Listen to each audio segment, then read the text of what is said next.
Hi, I'm Mark from Whiteacre Legal, and today we are discussing native title.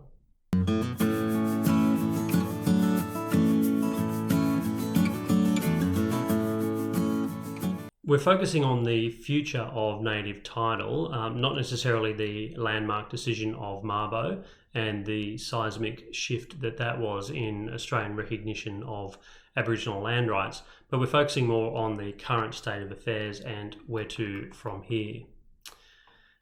To understand native title, you really need to understand property rights in general. So let's quickly review interests in land. Fee simple being the highest estate that one can have in land. So when we think of owning a piece of land or real estate, we're often talking about having the fee simple estate in that land. That's the highest estate that one can have in land. Now contrast that with a personal right like a license that doesn't run with the title. Obviously the fee simple is a higher estate than a mere personal right in the land. Native title is a personal right. It's not a proprietary right like fee simple. So that's the first thing we need to understand. Native title rights therefore are vulnerable and can be extinguished by an act that destroys or impairs those rights. For example, an act that might destroy or impair native title is the grant of a right of fee simple or other estate in the land that is inconsistent with native title.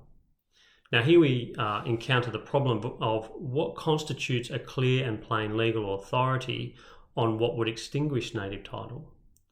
For example, would a man exercising his rights under a right of way that he might have, would that override Aboriginal opposition to that man's access to a sacred Aboriginal women's site, for example, where men are not permitted? But let's go back a step to Mabo. From Mabo, we learn that to understand the significance of native title, we need to look at the extent to which it has survived extinguishment or impairment at common law. Now, go back to what I just said recently, just now about extinguishment.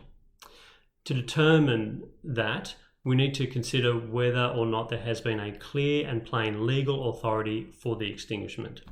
Well, what is that? The High Court wasn't clear on what would constitute a clear and plain legal authority. The court held that a clear and plain legal authority might extinguish native title, but they didn't agree on what that authority might be. Some justices in Mabo held that an Act of Parliament is required. Others held that something less than legislation would suffice. The prevailing view of the High Court seems to be that an estate in land that is inconsistent with the continued exercise of native title rights will extinguish native title. So just recapping here, native title is a personal right, not a proprietary right, and it can be extinguished by an act that is inconsistent with that right.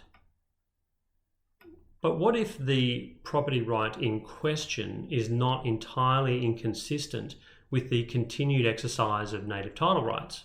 Well, for example, what if the uses by a mining company or a pastoralist on the land do not confer exclusive possession on that mining company or pastoralist and may coincide with native title rights to use the land? Well, the case of Wick Peoples and Queensland dealt with a pastoral lease and held that a grant of a pastoral lease did not necessarily extinguish all incidents of native title.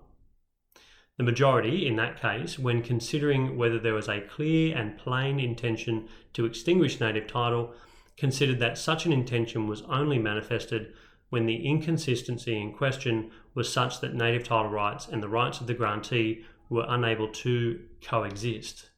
So what does that mean? Long story short, on a case-by-case basis, the rights of both parties have to be forensically examined to determine whether they can coexist or not. Accordingly, you need to look at 1, the use under the pastoral lease, and 2, the Aboriginal uses and customs on the land, and consider, can these separate uses occur alongside each other? Can they peacefully coexist? Unfortunately, that doesn't help pastoralists or Indigenous peoples very much. Both parties were left with uncertainty and no security about whether or not native title exists in any given situation. The future of successful native title claims is uncertain, and we now have a national native title tribunal to determine whether or not native title exists, amongst other things. But these determinations are incredibly expensive, they're very complicated, and they take a long time. So where do we go now? Well, the future lies in the Commonwealth, not at the state level and not in the High Court. In defence of the High Court, there's a saying in law that hard cases make bad law, and this might be one of those. Leaving this issue to the High Court to decide through the narrow confines of a particular case is, in my opinion, unacceptable. It's time for the Australian Government to heed the calls of Indigenous leaders and clarify the position for our Indigenous and farming populations alike. In a similar fashion to what has occurred in New Zealand or Canada, it's time for the Commonwealth Government to engage with Aboriginal nations and hammer out a treaty on many points, not least of which is the recognition of Aboriginal land rights. A radical plan might be to compensate holders of pastoral leases or mining leases where those leases are extinguished and that land granted to Aboriginal land councils with proven connections to the land and the implementation of ancient techniques of managing that land. Okay, so that's a very fast and general overview of native title.